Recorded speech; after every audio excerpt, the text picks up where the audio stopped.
বিশ্ব নবীর সাহাবী হযরতে সাদ বিন আবু ওয়াক্কাস রাদিয়াল্লাহু তাআলা আনহু। হযরতে সাদ বিন আবু ওয়াক্কাস রাদিয়াল্লাহু তাআলা আনহু ঈমান এনেছিলেন। তার মা তখন ঈমান আনেন নাই। হযরত সাদ বিন আবু ওয়াক্কাস রাদিয়াল্লাহু তাআলা আনহু ঈমান এনেছেন। তিনি তার মায়ের খুব ভক্ত ছিলেন। তিনি মা ভক্ত ছেলে ছিলেন। আমাদের সমাজে এরকম মা ভক্ত ছেলে আছে না নাই? মাকে ছাড়া কিছুই বোঝে না। আল্লাহ তাআলা আমাদের সকলকে মা ভক্ত হওয়ার মতো তৌফিক দান করে দেন, জোরে আল্লাহুম্মা আমিন। তিনি খুব মায়ের খেদমত করেছিলেন, মায়ের প্রতি খুব ভালো আচরণ তিনি করেছিলেন, মা ভক্ত ছিলেন।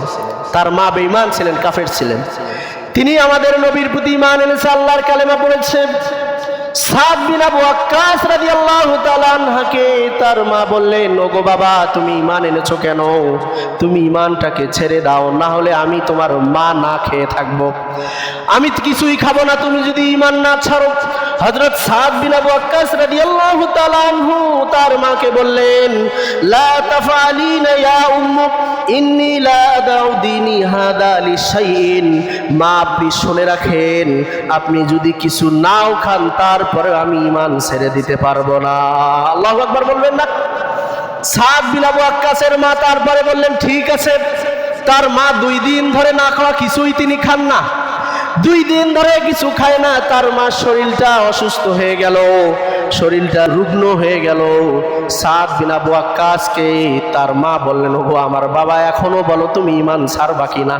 তার মা মনে করেছে মা ভক্ত ছেলে তো, যদি আমি না খেয়ে থাকি মার প্রতি দরদ বেড়ে যাবে, এই চিন্তা করে সে ঈমান ছেড়ে দেবে। তার মা এটাই মনে করেছিল।